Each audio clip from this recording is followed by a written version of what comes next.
Good day, everyone. My name is Mika Tang, and I am a proud recipient of the Chicago Department of Cultural Affairs and Special Events Neighborhood Access Program. This is a grant that I was awarded in 2023. The title of our project is Chicago by Drone. With this project, the goal was to teach 100 students minimum about drone photography, arts, and also to discuss architecture in the remarkable Pullman and Roseland neighborhood. Today, I'm here with Mike Shymanski, previous president of the Pullman Historical Foundation. He graduated from IIT. He also served as a project architect and urban planner for many years in the city of Chicago. So today, I want to talk with Mike about the past, present, and future of Pullman and Roseland area. There's a lot of exciting things and projects going on, and he has so much knowledge to share with us about that. So how are you today, Mike? I'm fine. I understand you've lived in this neighborhood since the 60s. That is amazing. Since 67. My wife and I have lived here since 1967. We moved here just when we were getting married, and I had 2 years of my education to finish, finishing my architectural degree, professional degree in architecture, and a master's in city and regional planning. And Pullman was sort of an ideal place to move to because it's a significant in the history of town planning and urban planning in the United States, because it was one of the sort of an experimental new town.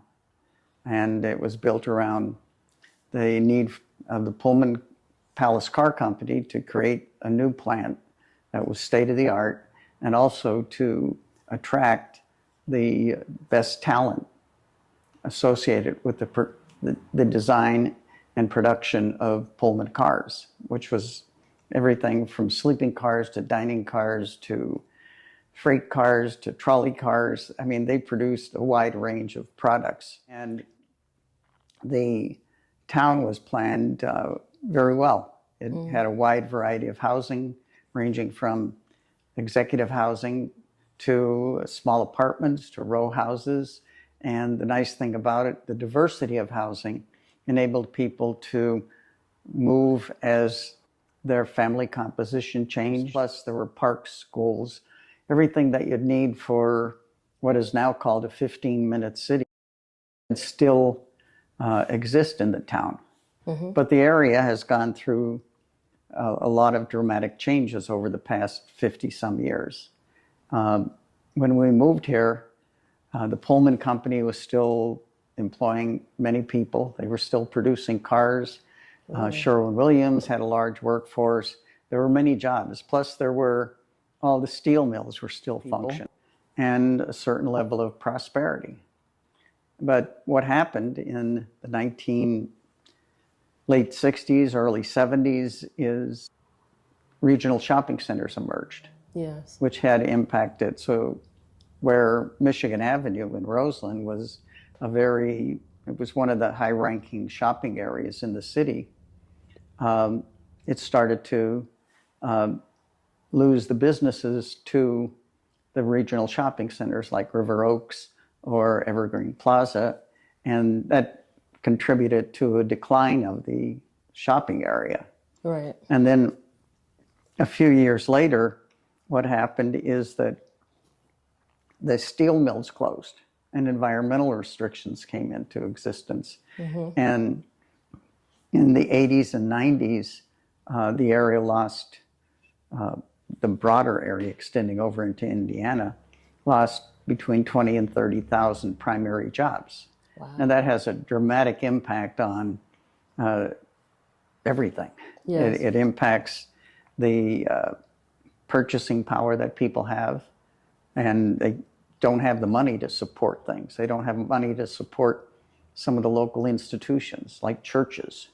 And it ended up being almost a perfect storm when you consider the impact of losing all those jobs and having the out-migration of shopping facilities.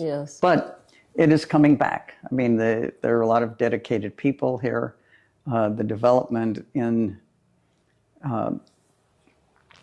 Pullman, especially with the development led by Chicago Neighborhood Initiatives, and more recently the Hope Foundation.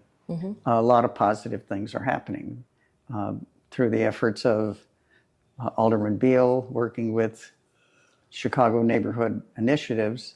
New jobs are being created. You have new shopping is created. Unfortunately, a lot of it's expressway oriented to shopping at Walmart.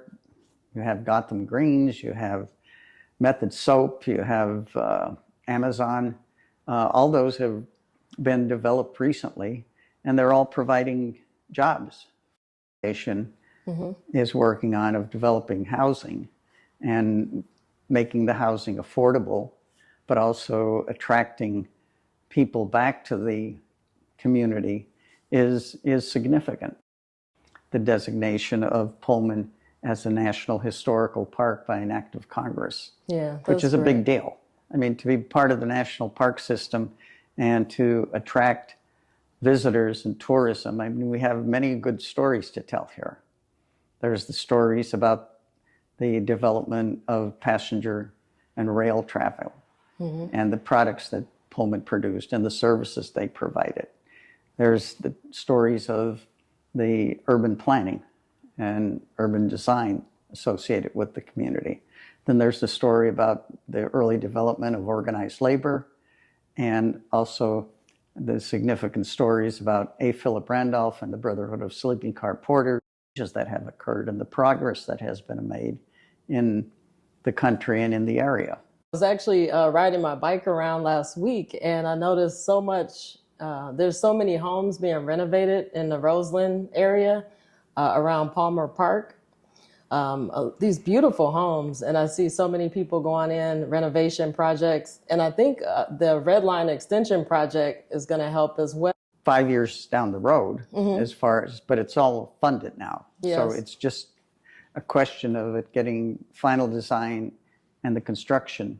The alignment has been established and set. The location of the stations has been established, and it's going to provide, you know, convenient access to all the jobs that the CTA rail system and bus system connects to. Yes. So people will be able to have more convenient access to downtown with a single ride, as opposed to having, you know, to transfer from buses to bus and then finally get to a transit station. Yeah. I was flying my drone overhead the other day with some neighbors in the community and different people in the community.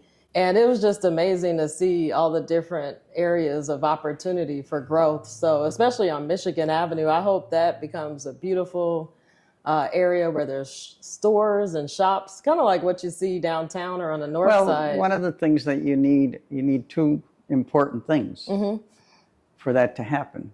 You need people with better paying jobs. Yes. And you also need density. You know, you need enough people in close proximity to provide the customers for the shops. Right. And but that happens. It'll take time.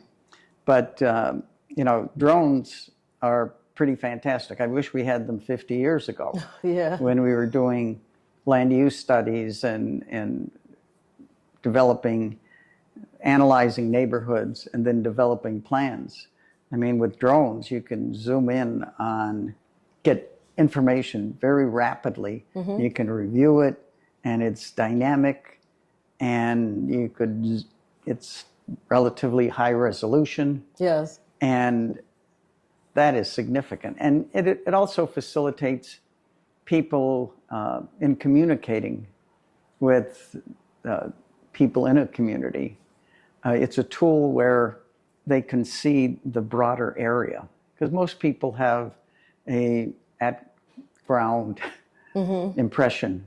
Exactly. It's almost just two-dimensional as far as their travel and their experience. But when you have a drone system, you come up and you get that three-dimensional view, and you could see the proximity of and your relationship to other things and other opportunities. And they're being used for everything nowadays: agriculture, architecture, real estate, delivery, food delivery, medicine delivery. So I can't wait to use some of the tools I acquired through this workshop and the grant, and to share that knowledge with people in our community. And maybe that will create new jobs or opportunities. Well, I think it could also be effectively used in making neighborhoods safer. Yes, exactly. Yeah, I've seen that as well, where they're using it for surveillance. And so that's a good thing too.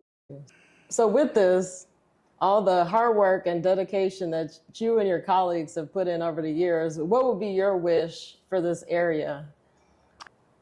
I see the area, especially the neighborhood, as a neat place to live. I mean, basically, people want to live in an attractive, welcoming environment that's also safe. Yes. And the nice thing about what we have here is a diverse neighborhood, both socially, economically, and racially.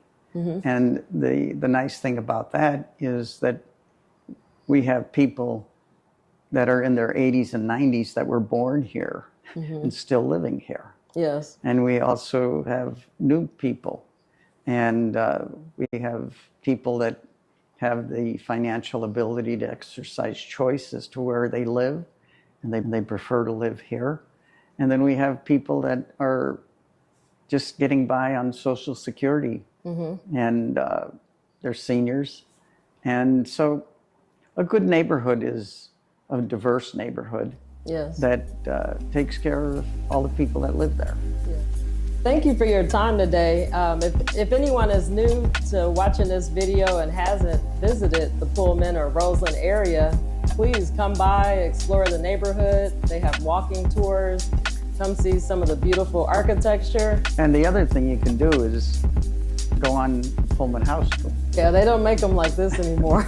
So, and also stop by and get a delicious pastry or beverage at this delicious coffee house. So thank you all for your time today.